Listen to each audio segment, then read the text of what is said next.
বন্ধুরা welcome back unhealthy ব্রডকাস্টে। আমি আবারও এসে গেছি নতুন মেহমান নিয়ে, কারণ আমাদের কাজই হলো মানুষের সময় নষ্ট করা। তাই আপনি যদি বেকার হয়ে থাকেন তাহলে আমাদের ভিডিওটি শেষ পর্যন্ত দেখবেন। কথায় আছে, নসিব ভালো হলে রাজার পাট মুচিতেও পেয়ে যায়। না না, ওরকম কোনো কথা নেই। নেই? আগে ছিল যে? যাই হোক বন্ধুরা, আজকের আমাদের স্টুডিওতে রয়েছেন এমন একজন ক্রিকেটার, যিনি না পারে ব্যাট, না পারে বল, আর না পারে ফিল্ডিং। জি হ্যাঁ, উনি কেকেআর টিমের ক্যাপ্টেনও হয়ে হননি, আর উনি কেকেআর টিমের হাইয়েস্ট প্রাইজ মানি নিয়ে বসে আছেন। এবার হয়তো অনেকে বুঝতে পেরেছো, আমাদের সবার favourite one and only Venkatesh Iyer. কেমন আছো?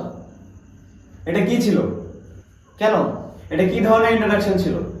না পারো ব্যাট, না পারো বল, না পারো ফিল্ডিং, আবার বলছো যে বেশি টাকা নিয়ে বসে আছি। এটা কি ধরনের ইন্ট্রোডাকশন? স্টুডিওতে ডেকে কি আমাকে অপমান করছো? না না, অপমান কেন করবো? আমি তো বললাম আপনি কেকেআর টিমের সবথেকে দামি প্লেয়ার, আপনি আমাদের সবার ফেভারিট। আপনার তো প্রশংসাই করলাম, তাও যদি আপনার খারাপ লেগে থাকে তাহলে আমি সরি বলছি। ওকে, তাহলে সরি বলে ফেলো। আচ্ছা সরি। এবার শুরু করবো। করো।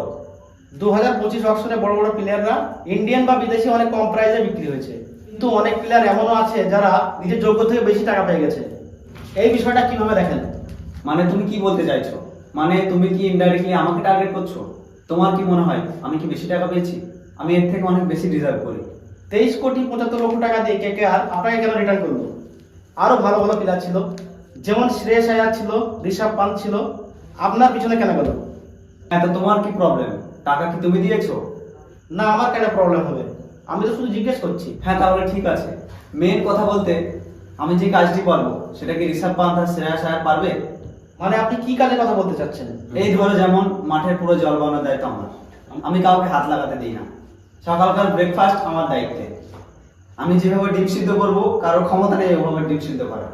আর ওই ডিম যদি তোমার মাথায় মারা হয়, তোমার মাথা ভেঙে যাবে, কিন্তু ডিম সিদ্ধ ভাঙবে না।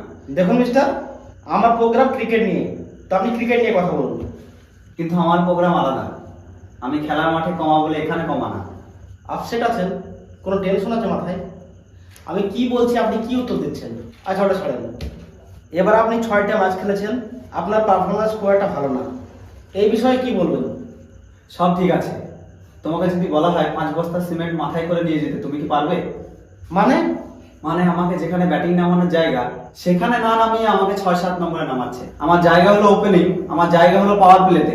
আইপিএলে আপনার ফেভারিট মুভমেন্ট কোনটি? আই থিঙ্ক এমআই এর সাথে ওয়াংখেড়েতে 100। ওয়ানখেড়েতে 100? কিন্তু সে ম্যাচ তো কেকেআর হেরেছিল। হোয়াট এভার, হার জিতের খেলা। কেকেআর টিমের 3টে ম্যাচ উইনিং প্লেয়ারের নাম। ওহ, অনেক সহজ প্রশ্ন।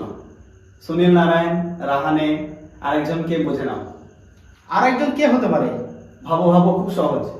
আই থিঙ্ক বরুণ চক্রবর্তী, কারণ বরুণ চক্রবর্তী অনেক হারা ম্যাচ কেকেআরকে জিতিয়েছে। তুমি খেলা কি রেডিওতে দেখো? আচ্ছা, বরুণ চক্রবর্তী লাস্ট 10 ম্যাচে কত রান করেছে? আর আমার লাস্ট 10 ম্যাচে রান কত? আমি পাওয়ার প্লেতে যে শটগুলো মারবো, সেগুলো কি বরুণ চক্রবর্তী মারতে পারবে? তাহলে আপনি বলে দিন 3 নম্বর প্লেয়ারটা কে?